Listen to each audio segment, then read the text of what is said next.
সংস্কারপন্থী আইন প্রণেতা মাসুদ পেজেশকিয়ানের জন্য ইরানের প্রেসিডেন্ট নির্বাচনের প্রতিটি ধাপই ছিল চ্যালেঞ্জিং। তবে কথায় আছে, শেষ ভালো যার সব ভালো তার।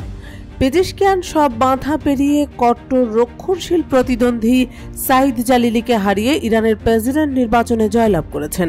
কিন্তু তিনি আগেই জানতেন, মধ্যপ্রাচ্যের শক্তিশালী এই দেশের কর্ণধার হওয়ার পর তার রাজনীতিতে যাত্রা আরও কঠিন হয়ে উঠবে। 6 জুলাই শনিবার পেজেশকিয়ান নির্বাচিত হওয়ার পরপরই নতুন প্রেসিডেন্টকে দেশের অচল অবস্থা সম্পর্কে সতর্কবার্তা দিয়েছেন ইরানের শীর্ষ সুন্নি আলেম মৌলভী আব্দুল হামিদ। 7 জুলাই রবিবার ইরান ইন্টারন্যাশনালের প্রতিবেদনে এ তথ্য জানা গেছে। আলেম মৌলভী আব্দুল হামিদ বলেছেন, দেশের চলমান নানা ইস্যুতে ইরানিরা ক্লান্ত এবং তারা ধৈর্য হারিয়ে ফেলছে। ইরানের প্রেসিডেন্ট নির্বাচনে ভোট দেওয়া থেকে বিরত ছিলেন এই সুন্নি আলেম। তিনি বলেন, প্রথম ধাপের নির্বাচনে ভোটার উপস্থিতির মাধ্যমে প্রকাশ পেয়েছে জনগণ কতটা সরকারের উপর বিরক্ত। শীর্ষ এই আলেম বলেন, রাজনৈতিক, অর্থনৈতিক এবং সামাজিক চাপে ইরানিরা পিষ্ট। এখানে নিম্ন শ্রেণীর মানুষেরা নিজেকে এখন ধ্বংসস্তূপের সঙ্গে তুলনা করছেন। তবে তারা ন্যায়, বিচার ও স্বাধীনতার দাবিতে অটল থাকবে। রাজনৈতিক অচল অবস্থা, সুন্নি ও বেলুচ সম্প্রদায়ের প্রতিনিধিত্বের অভাব নিয়েও গভীর উদ্বেগ প্রকাশ করেছেন মৌলভী আব্দুল হামিদ।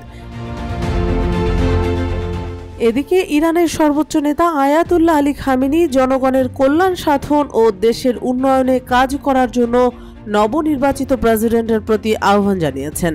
তিনি বলেছেন, নবনির্বাচিত প্রেসিডেন্ট পেজেশকিয়ান মহান আল্লাহর উপর ভরসা রেখে শহীদ প্রেসিডেন্ট রাইসির পথে চলা অব্যাহত রাখার এবং দেশের বিপুল সামর্থ্যগুলো কাজে লাগানোর পরামর্শ দিচ্ছে।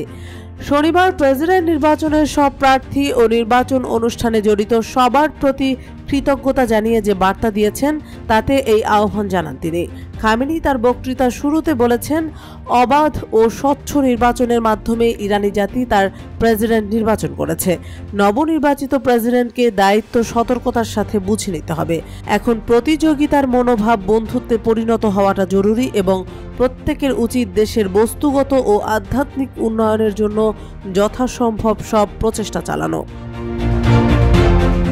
কাতার ভিত্তিক সংবাদ মাধ্যম আল জাজিরা বলছে, ইরানের নতুন প্রেসিডেন্ট মাসুদ পেজেশকিয়ানকে দেশ ও বিদেশে নানা ধরনের চ্যালেঞ্জ মোকাবেলা করতে হবে।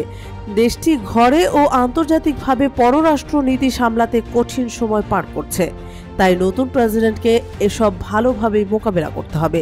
এছাড়া ইরানে এখন উচ্চ মুদ্রাস্ফীতি চলছে।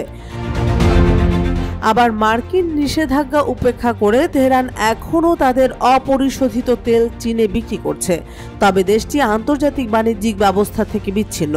তাই অর্থনৈতিক অবস্থা অনুকূলে আনার জন্য মাসুদকে ভালোই কাঠখড় পোড়াতে হবে। বলা যায়, এমন পরিস্থিতিতে এই সদ্য নির্বাচিত নেতার হুমকির সম্মুখীন হওয়াটা স্বাভাবিক। কিন্তু সাধারণ ইরানিরা মনে করছেন, সংস্কারপন্থী পেজেশকিয়ান চেষ্টা করলেও দেশটির শাসক তাকে বড় ধরনের কোনো পরিবর্তন করতে দেবে না।